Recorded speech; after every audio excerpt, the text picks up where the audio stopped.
지난번 소동파를 이야기할 적에 잠깐 언급했던 인물이 한 사람이 있습니다. 즉 소동파가 20살 나이에 서울에 와서 과거 시험을 치는데 그때 시험관 바로 구양수였습니다.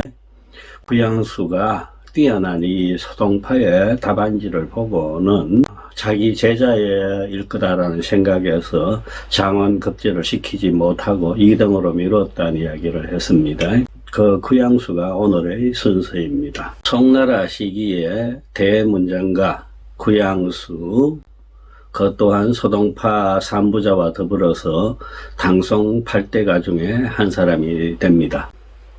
좀 전에 말한 그 과거 시험에서 이 구양수가 소식 소동파 그리고 그의 동생 소철을 급제시키면서 젊은 문단의 새로운 기수들을 뽑아냈던 것입니다. 이 관계로 인해서 소동파는 구양수의 제자가 됩니다. 구양수는 문장가로서 이름을 날렸을 뿐만 아니라 지극히 또 술을 사랑하고 술에 대한 많은 시들을 지었기 때문에 품이 있는 술꾼으로도 소문이 나 있습니다. 구양수는 서기 1007년에 태어났습니다. 송나라 시기였어요. 지금부터 꼭 1000년 전의 인물이 되겠습니다. 그의 호도 잘 알려져 있죠. 흔히 쓰는 호가 취옹이고 또 육일거사라는 호도 있습니다. 취옹, 취한 늙은이다. 스스로를 그렇게 해서 취옹이라고 했습니다. 이 옹자, 늙은이 옹자, 노인 옹자라고 해서 꼭 노인만을 지칭하는 것은 아닙니다. 무슨 옹 이렇게 할 적에 이 옹자라는 글자는 나이 거한 남정네에 대한 존칭이 되겠습니다.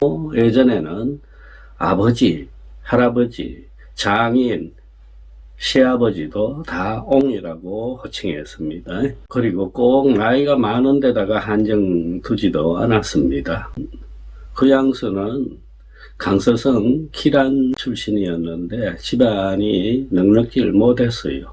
그가 3살 때 아버지가 세상을 떠났기 때문에 숙부의 손에서 자라게 됩니다. 그런데 교육은 우리나라의 한석봉이처럼 엄마가 거의 전적으로 담당을 했어요. 그 어머니는 이 어린 구양수에게 네가 공부를 열심히 해서 집안을 일으켜야 된다, 이런 사명감을 주곤 했습니다. 하여 구양수가 참으로 열심히 공부를 해서 17살부터 과거에 응시를 하는데 자꾸 떨어졌어요. 3번이나 떨어지고 22살 나이 때에야 겨우 장원 급제해가지고 벼슬길에 났습니다. 결혼도 하고요.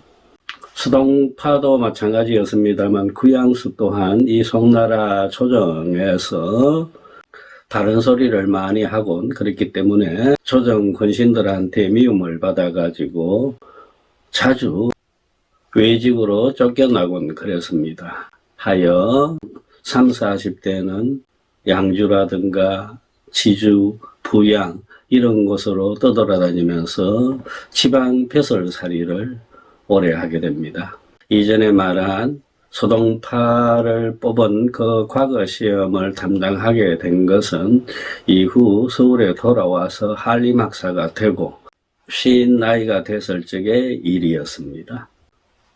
구양수의 이름이 한껏 더 높아진 문장 하나가 바로 취용정기라는 글이었습니다. 그가 지주에 부임했을 적에 썼던 글입니다. 지주, 추저우라고 합니다. 지주가 어디쯤 있느냐 하면은 양자강을 사이에 두고 남쪽에는 남경이 있고 그 강 너머 북쪽에 있는 고을이 지주였습니다. 그 오른편이 양주고 왼편이 부양이 되겠습니다. 이 지주의 사또를 지낼 적에 자주 사람들과 어울려서 산에도 오르곤 했는데 어느 날 그가 거울에서도 소문난 낭야산에 올랐을 때입니다.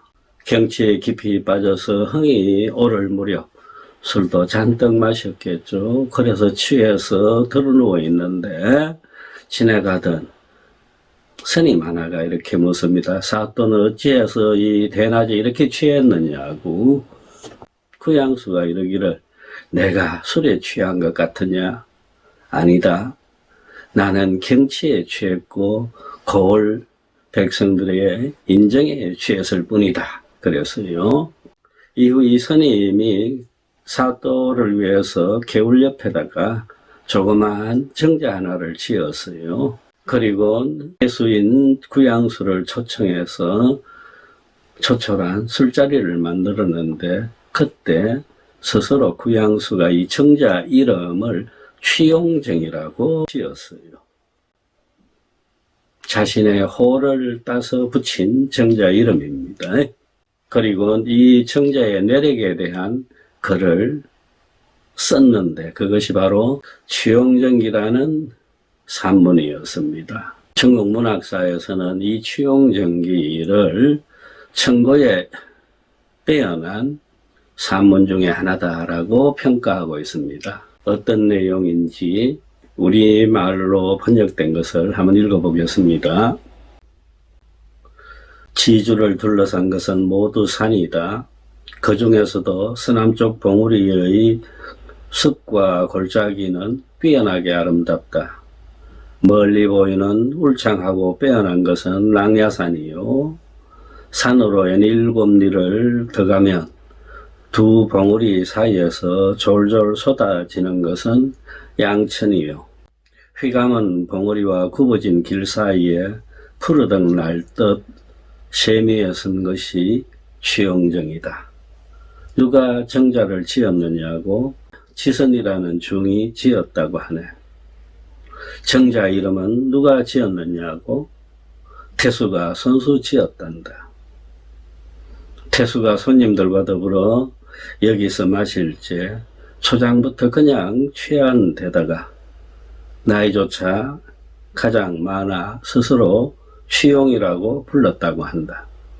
하지만 취용은 뜻을 술에 두지 아니하고 산수에 두었으니 산수에 취한 즐거움을 술에 붙여서 표현한 것이다.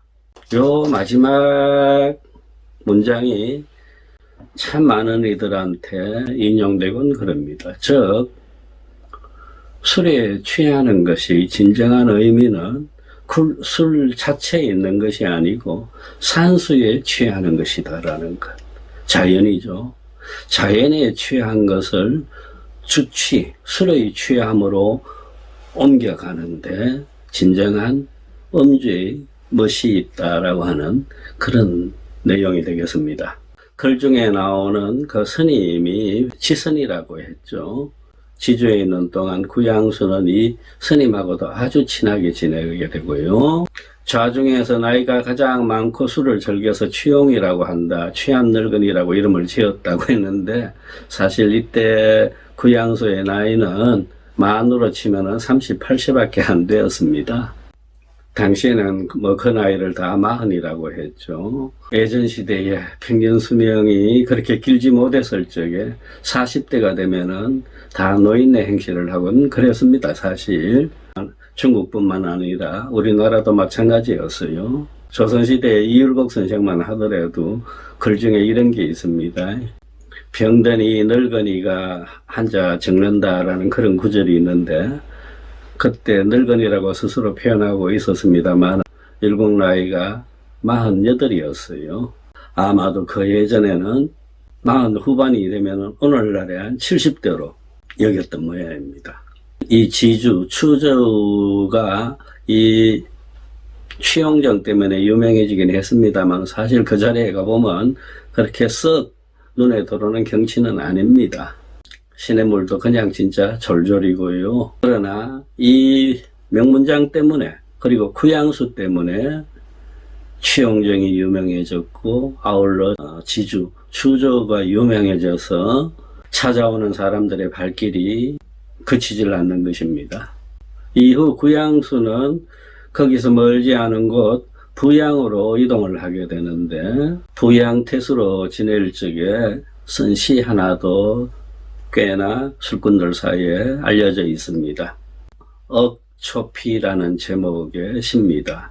초피를 추억함, 이런 뜻이 되겠죠. 초피는 지명입니다. 부양이 큰 도시고 부양의 그 남쪽에 딸려있는 교회의 작은 골 하나 이름이 바로 초피입니다. 초피하와 수조광하고 심리미도 문화향이네. 초피 8월 신주숙하고 추수업이 회욕이더라. 청하양안 유면선이니 직도 초피 불하선이네. 소향어옹 주가보하니 금구가해 불수전이라네. 명일군은 허귀거하니 백두가명 태평세로다. 초피강에 연꽃이 피니 물빛 더욱 환하다네. 그 꽃향기 심리 밖에서도 맡을 수 있어. 초피의 8월이 되면은 새로운 술이 익어가고 가을강 물고기는 살이 쪄서 준치가 꽃과 같이 빛난다네. 푸른 물 양쪽 기슭에선 늘어진 버드나무에서 매미소리 그치지 아니하니 초피에 닿았다고 곧바로 배에서 내릴 일도 없네. 웃으면서 배사공을 향해 술집 사정을 물었더니 사공이 말하기를 사또날이라면 당장에 현찰을 준비할 일도 없으십니다 라고 하네. 내일이면은 임금의 은혜를 입어 서울로 돌아갈지도 모르니 머리가 허옇게 변했지만 술 마시고 태평세월이나 노래해야지. 부양사또로서 그 작은 시골 마을의 늦여름의 풍경을 한가롭게 그리고 멋스럽게 그려내고 있습니다. 세상은 그렇게 태평하지 않습니다만은 태평세월이라고 애둘러 표현하고 있습니다. 정치가로서 백성들의 삶을 위해 가지고 크게 노력했던 구양수, 한편 문인으로서는 문단의 정화와 새로운 문풍을 일으키고자 애썼던 구양수였습니다. 이러한 생애에서 또 한편 빠질 수 없었던 것이 바로 술이었습니다. 자연을 사랑하면서 그 아름다움에 깊이 빠져들 줄 알았던 미의식을 가진 구양수에게 있어서 그 섬세한 미의식을 더욱 북돋우고 그로서 또 새로운 작품에 매진할 수 있었던 것, 거기에 바로 구양수의 술이 있었다라고 보면 되겠습니다. 구양수는 66세의 나이에 세상을 떠납니다. 오늘날 중국 백주시장에서 이 품이 있는 술꾼에 대한 추모에 마음이 없을 수가 없겠죠. 그리고 아직도 구양수를 흠모하는 수많은 술꾼들을 위해서도 구양수 술이 나와야 될 것입니다. 지금 현재 중국 백주시장에는 여러 가지 구양수 관련 술들이 있습니다. 첫 번째가 구양수라는 본명을 그대로 쓰고 있는 술, 즉 구양수주입니다. 이 술이 어디서 나오느냐 하면 좀 전에 읽었던 그 부양시에 딸려있는 초피진에서 나옵니다. 이 회사 이름이 바로 초피주업인데 이 술회사에서는 당연히 구양수를 브랜드 캐릭터로 쓸 수밖에 없겠죠.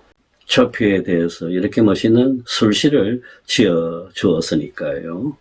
물론 이 회사에서는 구양수라는 술만 나오는 것이 아니고 초피라는 이름을 붙인 여러 가지 브랜드가 있습니다. 초피 특곡, 초피 특양 뭐 이런 술들입니다. 1970, 80년대만 하더라도 안위성 시장에서 이 초피 술들이 꽤나 인기를 끌고 있었는데 이후 뭐 수없는 괜찮은 술들이 나오면서 점점 세력이 쇠퇴해 나갔습니다.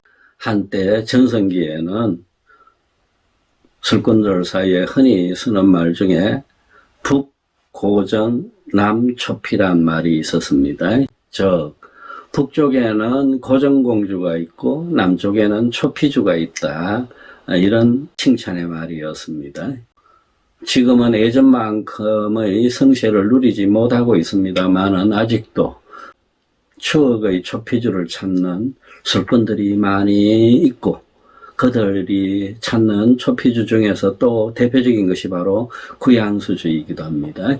그리고 구양수에 호를 딴 술들, 즉 취용주라는 술이 몇 군데서 또 나오고 있습니다. 예를 들면은 요령성 천령에서 나오는 취용주가 있는가 하면은 하북성 창녀에서도 또 취용주가 있고요. 저쪽 귀주성에 가면은 구양수 주업이라는 술회사도 있습니다. 그나마 구양수 관련 술들 중에서 가장 세력이 큰 술은 바로 주저우, 즉 지주에서 나오는 취용정 술입니다. 취용정이라는 정자가 있는 그 고을에서, 그리고 지금도 취용정 때문에 도시 이름이 유명해져 있는 추저우이다 보니까 술회사가 거기에 자리를 잡고 대표 브랜드로서 취용정 술을 내놓고 있습니다. 이 취용정 술은 강소성에서 널리 알려져 있는, 그리고 시장 점유율도 꽤나 되는 그런 술이 되겠습니다. 이 밖에 구양수 공의 노래다란 뜻의 구공부라는 술도 또 나오고 있습니다. 한 뛰어난 문장가, 또 술에 대한 거의 무궁무진한 애착, 이런 것이 천년 후에도 세상에 전해지면서 오늘날 그러한 백주들이 사랑을 받고 있다고 여깁니다. 그뿐만 아니죠. 구양수를 추모하고 기념하는 시설들도 여러 곳에 있습니다. 그의 고향인 강서 기란에 구양수 문화기념관이 있는가 하면은 이 추저우에도 구양수 기념관이 규모 있게 차려져 있습니다. 그리고 그의 무덤이 있는 하남 신정시에는 능원이 꾸며져 있고 아울러 사당까지 지어져 있습니다. 그의 호 중에 하나가 6.1거사라 그랬죠. 6개 중에 1개라는 그런 뜻인데, 즉 세상을 떠나면서 구양수는 자기 생애를 돌아보면서 그랬습니다. 나는 늘 6가지 가운데 있었다라고요. 첫째는 내가 간직한 책이 1만 권이 있었고, 일 하나죠. 내가 지닌 금성문이 1000장이나 되고, 즉 비석의 글들 같은 거, 그런 걸 말합니다. 그게 1000에 또 1이 하나죠. 금이 하나 있었고, 그게 뭐 금은고 가야금 그런 금자입니다. 악기가 하나 있었고, 그리고 바둑판이 하나 있었고, 또 하나 술이 한 동이 있었다. 주 1호가 있었다. 이 5가지입니다. 그런데 왜 6이냐? 웃으면서 말합니다. 그 가운데 취용 하나가 있다. 나 하나가 같이 있다. 이렇게 말했습니다. 아쉽게도 저는 지금까지 구양수 관련 술을 만나보질 못했습니다. 그래서 마셔볼 수가 없었겠죠. 언젠가는 이 구양수 관련 술도 한 잔 마실 날이 있겠지 하는 희망은 버리지 않고 있습니다.